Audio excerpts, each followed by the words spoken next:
Okay, we are on the record. We are in Division 17 of the Weld County District Court, and we are here regarding Weld County case number 18CR2003, people of the state of Colorado versus Christopher Lee Watts.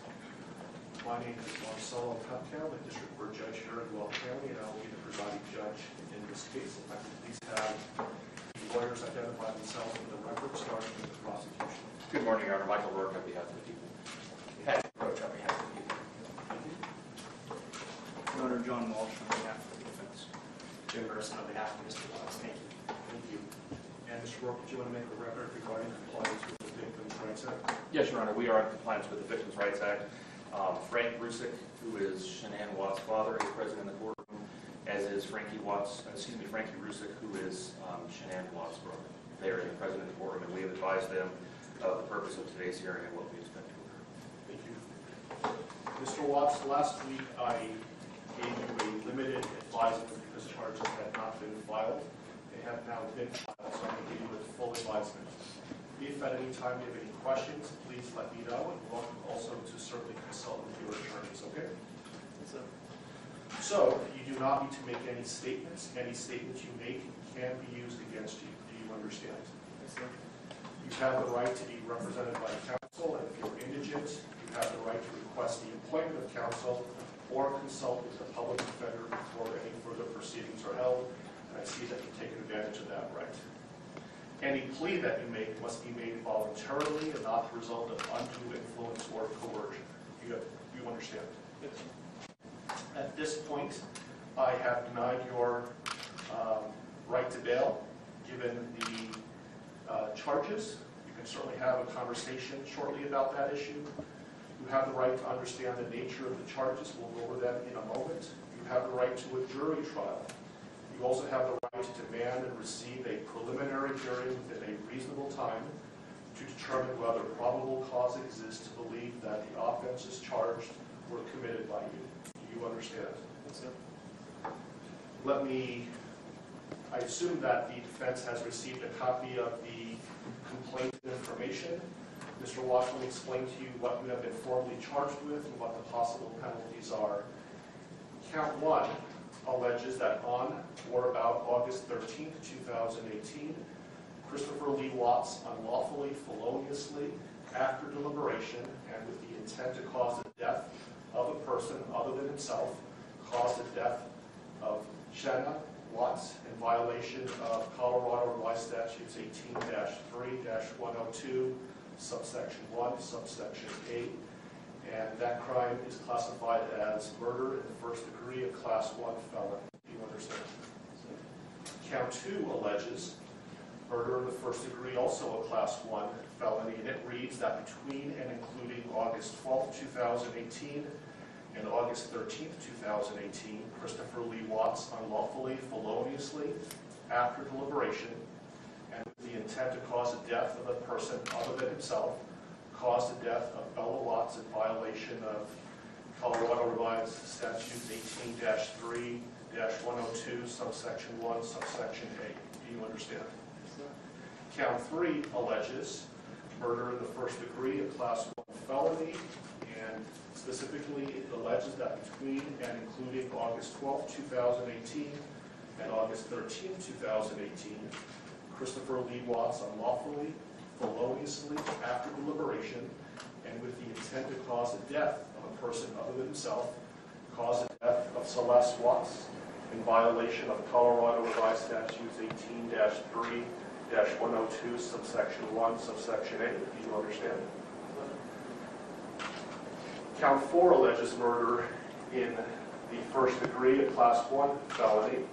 It alleges that between and including August 12, 2018 and August 13, 2018, Christopher Lee Watts unlawfully, feloniously, and knowingly caused the death of Bella Watts, a child who had not yet attained 12 years of age, and the defendant was in a position of trust with respect to the victim in violation of Colorado Revised Statutes 18-3-102, subsection 1, subsection F.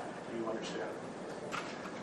Count 5 alleges murder in the first degree, a Class 1 felony.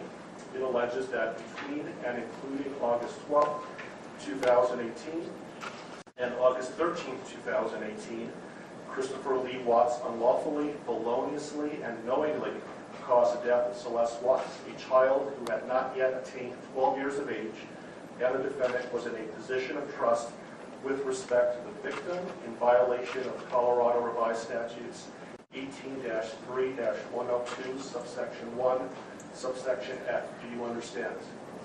With regard to these first 5 counts, the minimum sentence that the court could impose if convicted is life imprisonment in the Colorado Department of Corrections, and the maximum death, the sentence is death. Do you understand?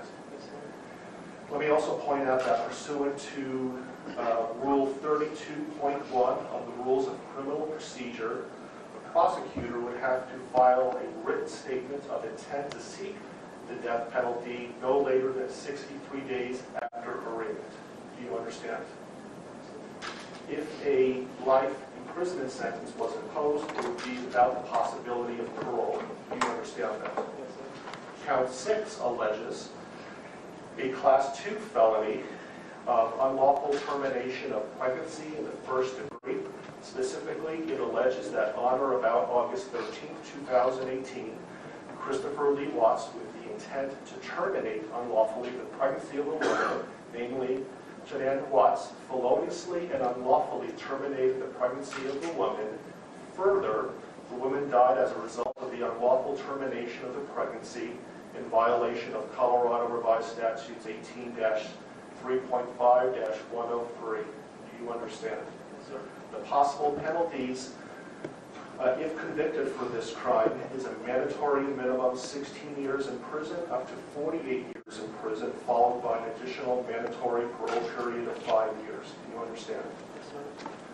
Count 7 alleges tampering with a deceased human body, a Class 3 felony. It alleges that on or about August 13, 2018, Christopher Lee Watts, believing that an official proceeding was pending, in progress, or about to be instituted, and acting without legal right or authority, unlawfully and feloniously, willfully destroyed, mutilated, concealed, removed, or altered a human body, part of a human body, or human remains with the intent to impair it or their appearance or availability in the official proceedings in violation of Colorado Revised Statutes 18-8-610.5. Do you understand?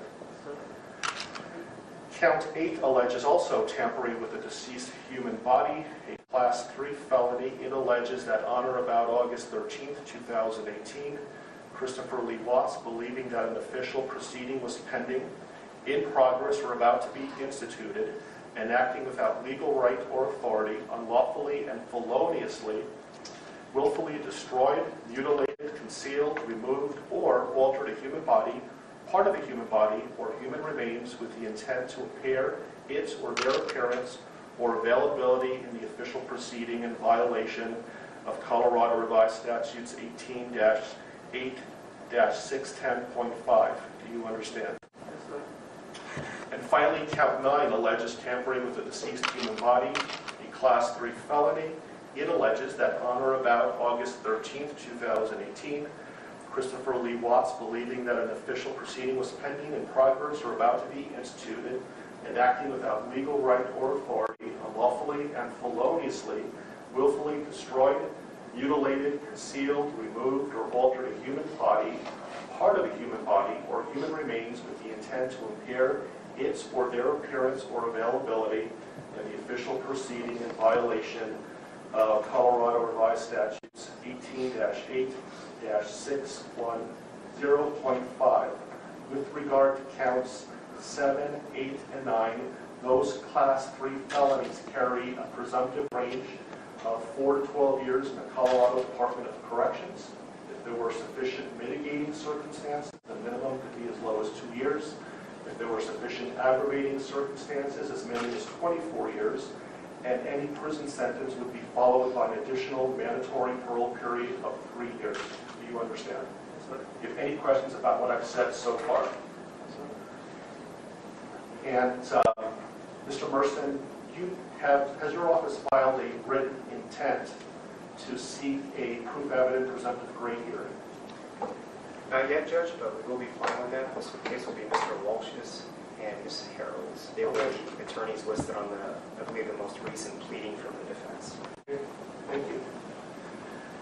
And I would point out, Mr. Watts, that the prosecution also indicated in the complaint information that these were acts of domestic violence. Do you understand that? Okay, thank you. And so, Mr. Walsh, what is your request today? Your Honor, considering that we haven't received any discovery in the case, we're not in a good position at this point to advise the court about what kind of time we'll need.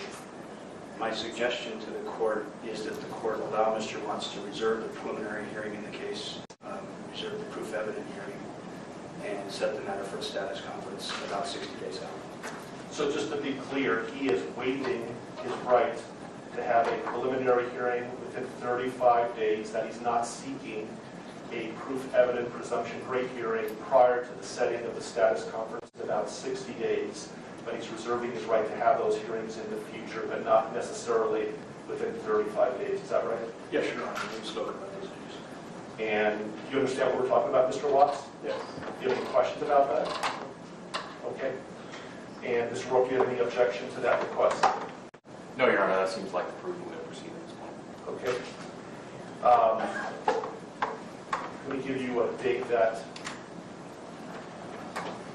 how does, so 60 days is about October 20th or so.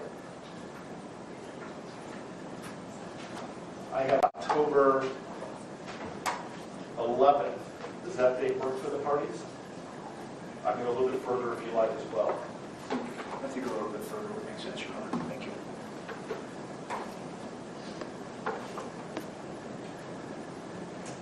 How about November 19th? While we're waiting for lawyers to look, let me make a record that the court's going to find that Mr. Watts is knowingly, intelligently, and voluntarily waiving his right to have a preliminary hearing within 35 days. And while he has not asked for a proof evident presumption great hearing yet, I'm told that he will, and he's not requesting that hearing prior to the status conference that we're setting today. Agreed? Yes.